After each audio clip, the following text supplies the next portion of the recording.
Estas ceremonias fúnebres, hay aplausos que cuanto más largos son, más embarazosos, porque suenan a muerto. Y el aplauso con el que todo el grupo socialista ha preludiado la intervención de Pedro Sánchez en el pleno monográfico sobre la corrupción del gobierno y del PSOE ha sido muy largo. Tanto como el que en su día los diputados socialistas propinaron a José Luis Ábalos para arroparlo. Y ha sonado muy parecido a aquel aplauso. Y en la tribuna, Pedro Sánchez ha querido decir algo que sonase a confesión. Dice que se pensó dimitir o convocar unas elecciones. Se han apresurado a eso, a exigir de nuevo elecciones anticipadas y mi dimisión. Y he de decirles, señorías, que francamente yo mismo he considerado esas opciones. En los primeros momentos de esta crisis me pareció hasta incluso la solución más sencilla, para mí y para mi familia. Pero después de reflexionar y de escuchar a mucha gente, comprendí que tirar la toalla no es nunca una opción. ¿Cómo que se lo pensó y no nos envió una carta informándonos? O sea que después de que Santos Cerdán ingresara en prisión, hizo lo mismo que cuando un juez imputó a su esposa, solo que fue más breve y nos ahorró la pringosa carta. Pero la conclusión fue la misma, ya la han escuchado. Decidió que tenía que sacrificarse por España, manteniéndose como fuera en el poder, a pesar de que ya no es solo su núcleo familiar el que está imputado, también su círculo político íntimo de estrecha confianza. Los dos secretarios de organización que nombró desde que reconquistara la Secretaría General y algunos exaltos cargos de la administración socialista, y la mancha se extiende.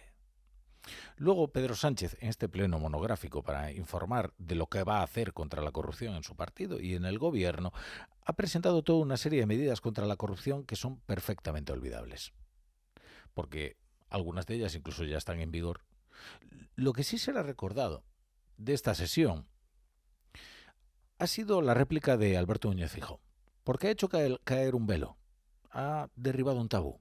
Y además ha tenido usted el cuajo de compararse conmigo. Oiga, pero ¿con quién está viviendo usted? ¿Pero de qué prostíbulos ha vivido usted? Partícipe a título lucrativo del abominable negocio de la prostitución. Y ahora quiere usted ilegalizar su biografía. Allá usted, señoría, allá usted. No se compare conmigo. He sido honesto con usted, no se lo acepto. Feijóo se ha referido a los negocios del suegro de Pedro Sánchez. Las saunas y los locales donde supuestamente se ejercía tanto la prostitución femenina como la masculina. Después del pleno de hoy, lo que era un secreto a voces, un asunto mil veces referido, pero siempre a media voz, es ya un tema de conversación pública. Y es natural que haya ocurrido. Primero por la táctica que dispuso Alberto Núñez Feijóo. Dijo, bueno, como sí que vas a bajar al barro, yo te espero aquí. Y en cuanto menciones a los familiares, por ejemplo, al novio de Ayuso, o el caso de Marcial Dorado, pues vamos a batirnos con esas mismas armas, claro. Y es natural que haya ocurrido, tan natural que hace unos días les decíamos aquí en La Brújula, sin saber quién abriría la veda, que los negocios de Sabiniano, del suegro de Pedro Sánchez, serían un tema de conversación. Una de las decisiones del pasado Comité Federal, anunciada por el propio Pedro Sánchez ante las mujeres de su partido, es que se expulsaría de la formación a aquellos de los que se sepa que han sido clientes de la prostitución. Con más razón merecería reproche o incluso tendría que actuar contra quienes se han lucrado con el negocio de la prostitución. Y eso es lo que hoy ha señalado Feijóo. Y por eso, con toda la intención, se ha referido a Sánchez como beneficiario a título lucrativo de la prostitución. Un tabú que ha caído con una fórmula que ya es clásica, ¿eh?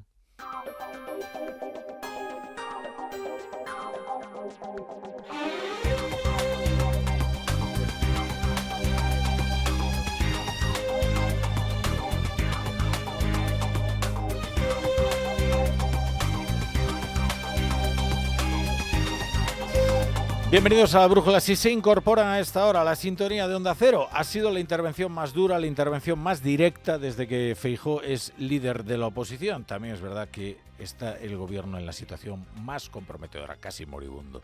Ha esperado Feijóo a que Sánchez mencionara al novio de Ayuso, a Marcial Dorado, dos referencias previsibles, y entonces ha lanzado el contraataque contra todo.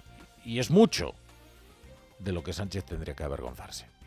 La carrera académica de su mujer, las saunas y prostíbulos de su suegro, las tesis plagiadas, el Tito Berni y, por supuesto, la mancha de corrupción que se extiende por su partido y por su gobierno. Luego Alberto Núñez Feijóo se ha dirigido a los socios, a los que sostienen al gobierno de Pedro Sánchez, muy en concreto a los del PNV. Señores del PNV, ustedes verán. Ahora bien, el PSOE acabará pactando con Bildu. Le acabarán llamando fachas. Ustedes se van a quedar sin gobierno, sin principios y sin votantes. Allá ustedes, señorías. En cuanto a los socios, dicen los cronistas, y puede que tengan razón, que el castigo al que han sometido a Pedro Sánchez no ha sido tan grande, tan doloroso como quizás el que él esperaba, ¿eh?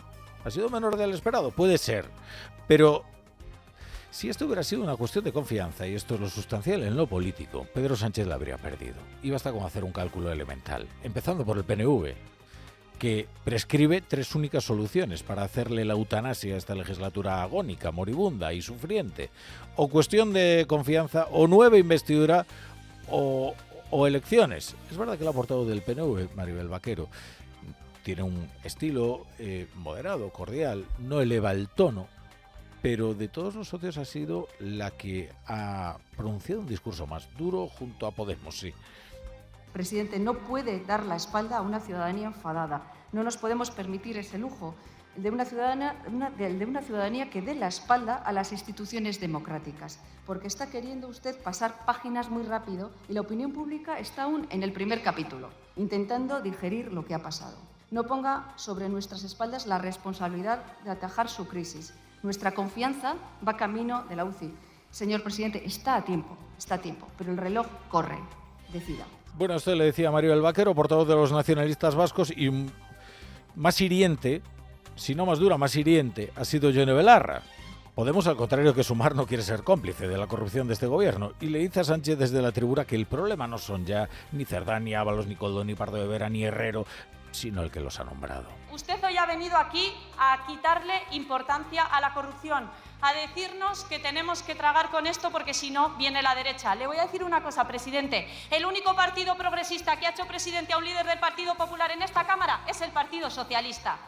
Ustedes son los que traen a la ultraderecha. Escuchando los audios, la verdad es que yo he entendido mucho mejor a qué se refería usted cuando decía que sus amigos de 40 y 50 años se habían sentido incómodos con algunos discursos y políticas feministas de Irene Montero. Normal, presidente, es que sus amigos eran unos puteros. Claro, al lado de esto, el discurso de Yolanda Díaz ha sido de puro entreguismo. Es verdad que ha sido de verbo apasionado y de expresión ardorosa Yolanda Díaz, pero lo cierto es que ha atado su suerte dramáticamente al PSOE de Sánchez. Y por más que hiciera un gesto, que es sentarse muy simbólicamente en la bancada de su grupo, Sumar, y no del gobierno, hoy ha aparecido una portavoz socialista bis. ¿Se ha mostrado crítica? Sí, desde luego mucho más que en todo su periplo en el gobierno. Pero al fin y al cabo, una Pachi López, bien es cierto que de oratoria más eficaz y mejor puesta en escena. Usted tiene que dar garantías y las va a dar. Y yo sé que usted es honrado, y lo digo aquí, sé que usted es honrado, pero la ciudadanía progresista está angustiada por la corrupción y está angustiada porque no quieren que gobiernen las derechas en España. Y lo mismo vale para Gabriel Rufián, que ha reservado todas sus tópicas invectivas para la oposición. Y así venía a decir que no causaría problemas al PSOE al PSOE o a Pedro Sánchez. Claro, excepto que esto escale y entonces ya nos inventaremos un nuevo escalón que escalar. Si estos se quedan 3 listos, que se repartieron 4 mordidas, usted se tiene que quedar. Porque a un gobierno no se le puede tumbar con lo que tenemos sobre la mesa. Pero si esto escala, si al final nos hace escoger entre los corruptos profesionales o los corruptos cutres, nosotros le vamos a pedir, de hecho nosotros le vamos a obligar que la gente decida. Hombre, 3 listos, 2 eran secretarios de organización, nada menos. Una imputada fue presidenta de Adif, otro director general de carreteras. Sí, bueno, Koldo era un listo. Sí, bueno, llegaron bien alto, los listos. Quizás porque quien le nombró no era tan listo. ¿O sí? Bueno, nada, este es el argumentario del PSOE pasado por la Turmix de Esquerra. Otra cosa es Junts, ¿eh? Otra cosa es Junts, que le ha recordado a Sánchez que ellos no son sus socios y que nunca lo han sido, que ellos se cobran las facturas una a una. Les dan la amnistía, votan la investidura. Les dan las competencias de inmigración, votan otra cosa. Les dan los pinganillos, votan a Francina Armengol. O sea que de socios nada. Si acaso los dueños de la casa de empeños.